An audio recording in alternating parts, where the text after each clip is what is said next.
Hello and welcome. This is a talk about how to organize annual BCI awards or Brain Computer Interface Awards. Much of this talk is just a review of other award examples in the BCI community, and I also have some advice and information that will hopefully transfer to you and help you in your effort to organize and execute whatever awards you want. I have only 3 quick introductory slides. Why should you listen to me about BCIs in general? Well, I've been active in the field over 25 years. I have edited over a dozen BCI books. I've authored well over 100 peer reviewed papers with some statistics there.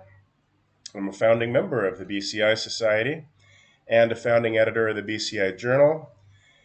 Perhaps most importantly, I've been called the Encyclopedia of BCIs by Jonathan Walpaugh. And you can ask other BCI experts about me. I'm happy to stand on my reputation in the field and with other people. But let's get more specific. The talk is about BCI awards. Why should you listen to me about BCI awards? I've been active with the annual BCI Research Awards since they began in 2010. This includes editing all the books and emceeing a lot of the ceremonies. And second, I started the BCI Awards through the BCI Society. I was the first chair of the awards committee. I can honestly say, and you can check around, I'm probably the most qualified of anybody in the world to talk about BCI awards. Not because I'm good with videos, art, music, publicity, or much else. I should add a couple special comments for this video. First, I currently have a cold. You may have noticed that. I certainly did. So that may add to the fun and adventure. I might be somewhat more sarcastic than usual. And there's also a lovely storm outside, which you can probably hear in the background. As I've just disclosed, no, I don't remotely have the skill to add intermittent thunder and rain in the background while I'm also talking. On to disclaimers. This is only my views and my attitude. Many people in the BCI community would make videos that are more professional and perhaps less entertaining than mine. And as mentioned, due to my devotion to my craft and to you, my beloved listeners and viewers, I'm even recording this while I'm sick. BCI definitions and other details are available in my other talks and papers. As of right now, I didn't get any money for this talk, didn't ask for any, nobody's paying me. I don't think anybody will, except for slide number or point number 5 here. I'm not getting paid by a grant. If I can monetize this video, that would be lovely, but we'll see. And as mentioned, I don't really have many requisite skills. I said there were just 3 introductory slides, and here we go. See, I'm beyond that already. So I have a few slides on why BCI activities are easier every year. This is an example of EEG technology from the 1940s. And this is before my time. But you can see that with equipment like that, it'd be rather difficult to do that much. This is an example from 2001. This is my lab at UC San Diego. And you can see there are 4 of us there. I'm the guy on the right.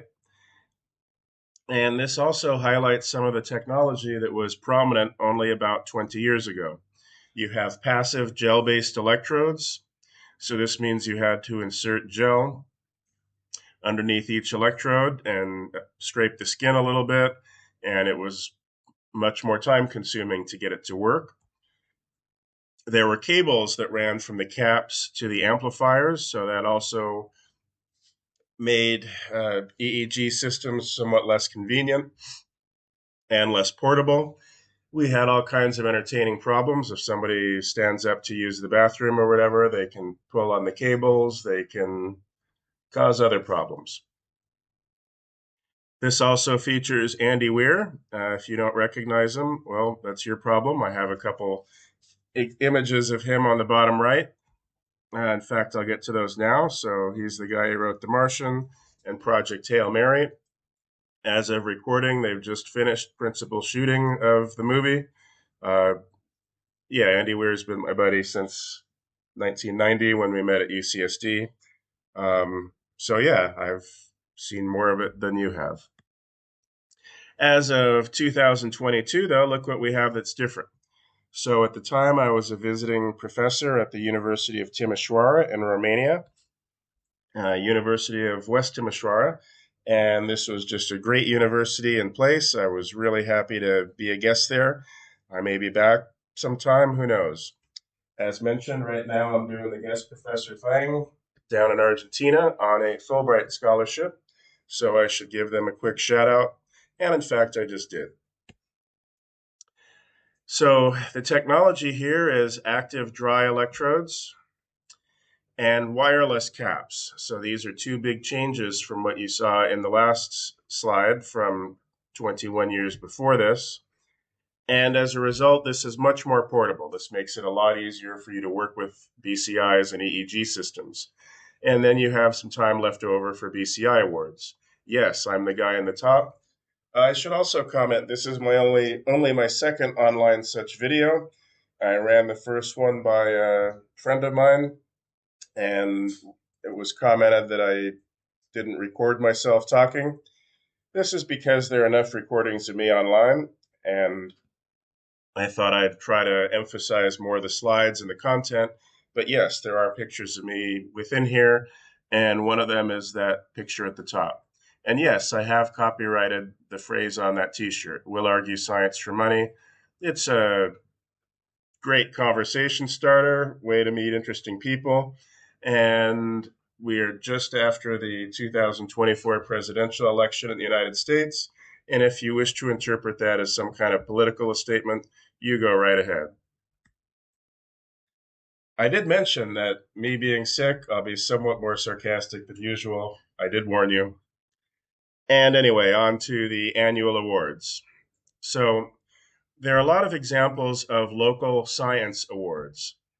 They may be given by clubs or organizations, by departments within universities or within companies. They might be multi-departmental. You can work out what that means. They could even be university-wide, and they might go through outside groups.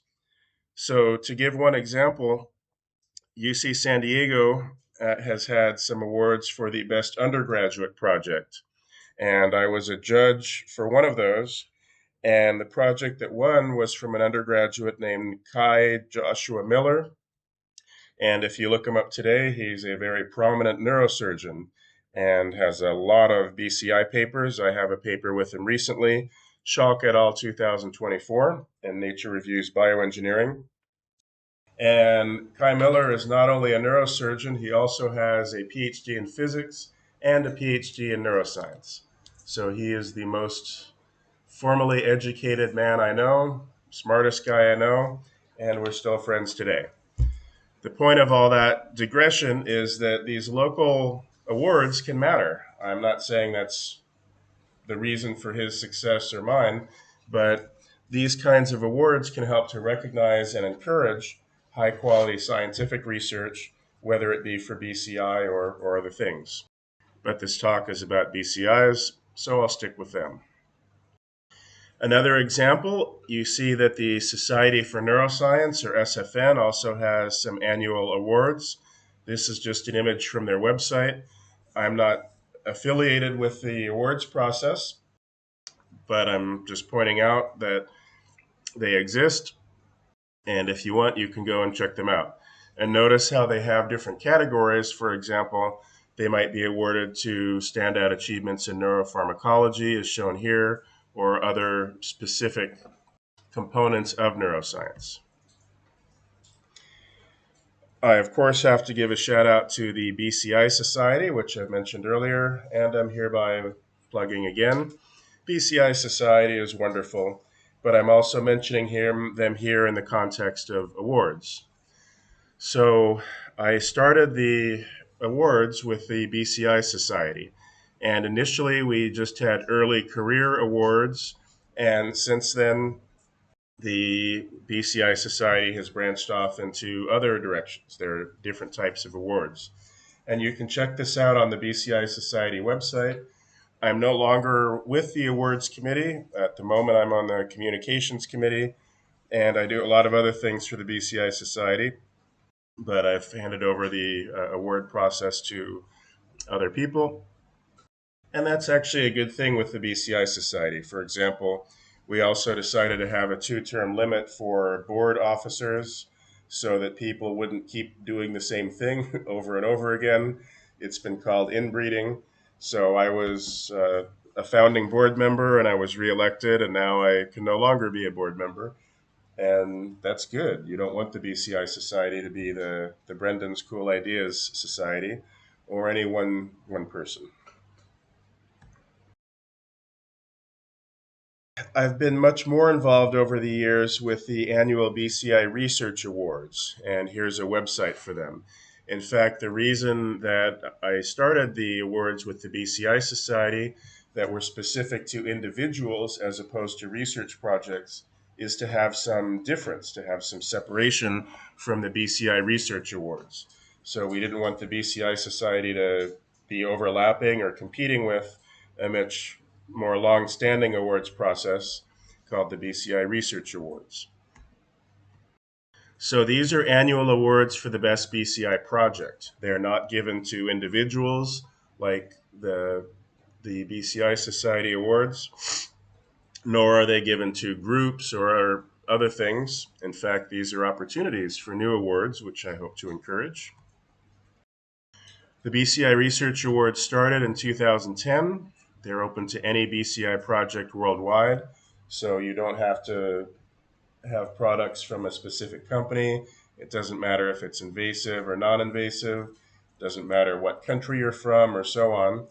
And in fact, I'm proud to say that a lot of the nominations and awards have gone to groups that weren't known at the time, were often underrepresented, and a lot of those have since become much better represented and better known. And so that indicates that the juries were doing a good job of recognizing good projects.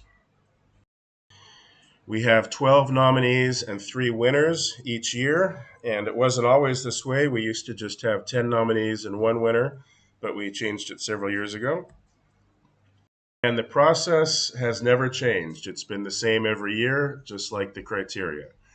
First, select a chairperson of the jury for that year, and then the chair selects a jury. So the jury typically includes the winner from last year's BCI Research Award and other top BCI experts worldwide. Then we post the deadlines and other information for that year, accept submissions for the award. The jury selects the nominees and winners, and this is an important point. The jury alone is responsible for this selection. So I'm not involved. Christoph Guger is not involved. I'll get to him in a minute, or other people in the BCI Foundation, and so on.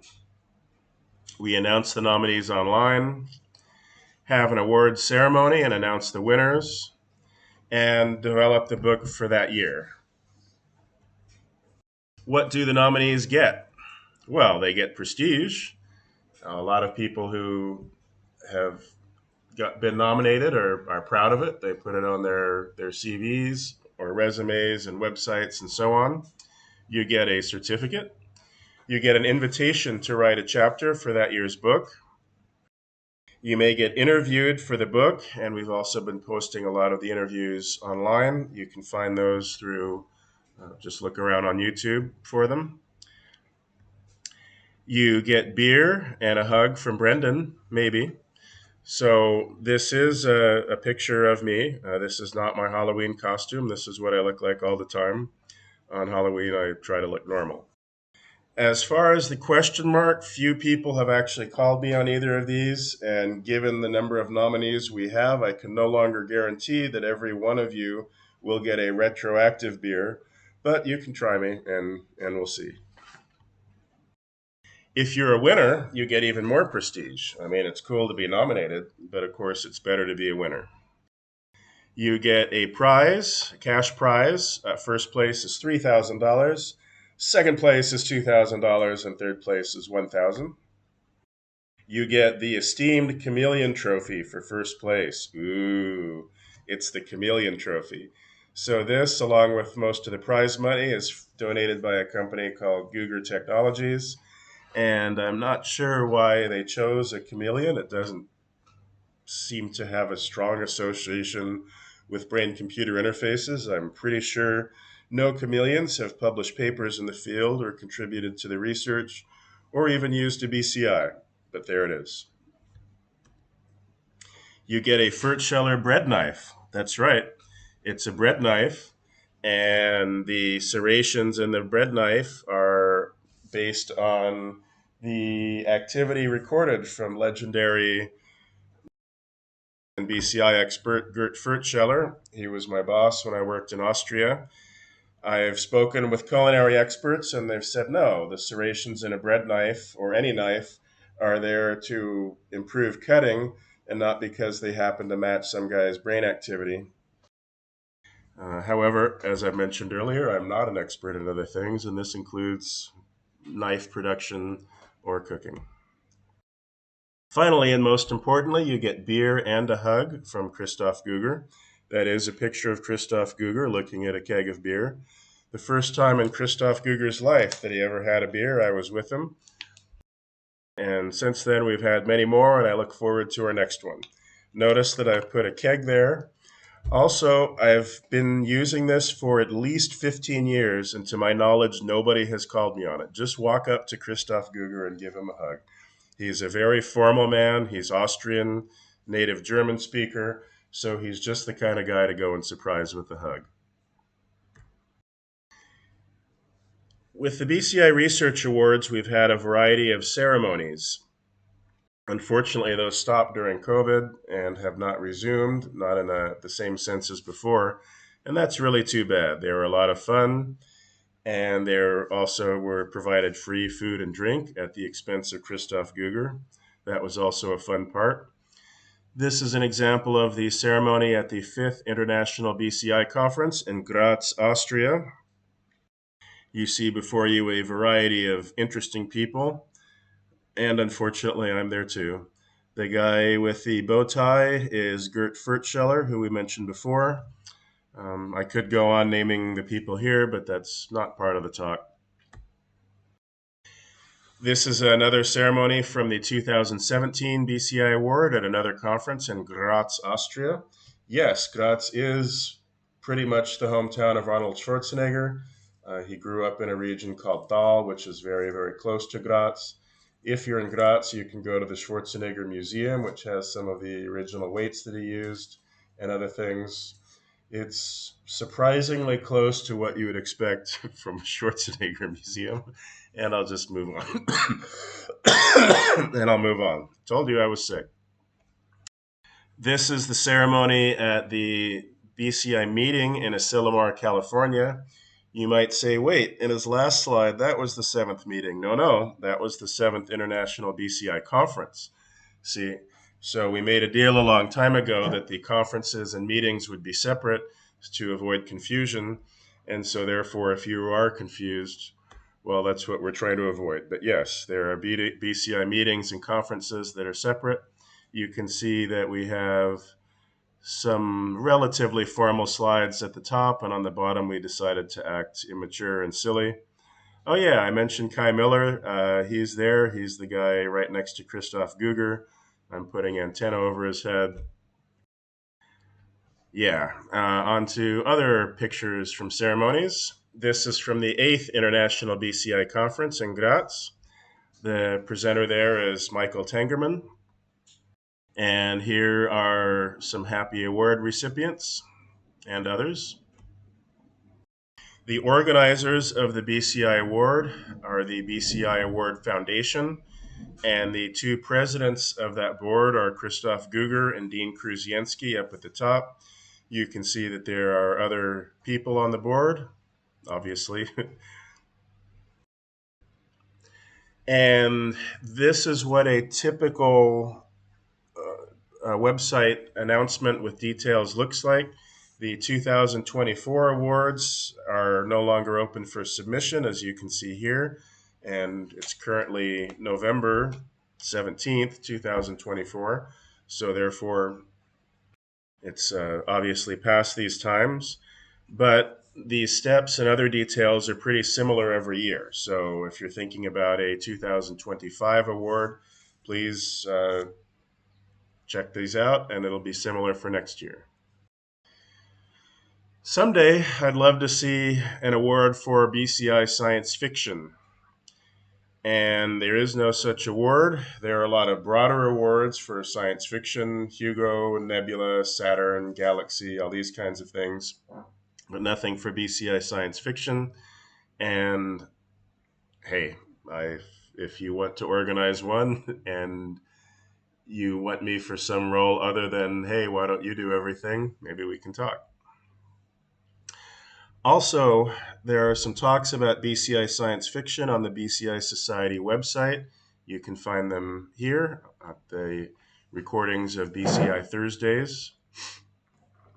As to the annual award books, the book series had an introduction, and this is for each book every year, chapters written by nominees, some bonus chapters, and a discussion chapter at the end. We used to have a review of trends in the award, but we stopped doing that. And these are many of the books, so you can get them through Springer Publishing. We paused the books a bit during COVID, but we resumed the book series. And I was sad. I missed the books during COVID. We added interviews a few years ago. So the first interview was with someone named Stephanie Martin about decoding inner speech. And I guess I'm near the end. So I have only 3 final slides. I'd like to first thank you all for listening. Also, I'd like to thank hosts for previous versions of this lecture. So I've given earlier versions of this at other classes in a spring school. I'd also like to thank the artist who provided the slide design. This is for a project called Future BNCI that I led, and that was funded by the 7th Framework of the European Commission. In my last slide, I of course have to get somewhat silly again. So please like, subscribe, and comment. Funding is always welcome too, but as mentioned, I don't expect it. There's some of my online work. This is my second full edited version of any video. So I just put up one called How to Get Your Hands on a Real Working BCI. And yes, I still don't consider myself good at this.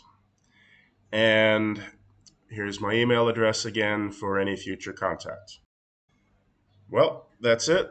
I'm going to go lie down like sick people should do. Thank you all for listening, and I hope to make another video soon.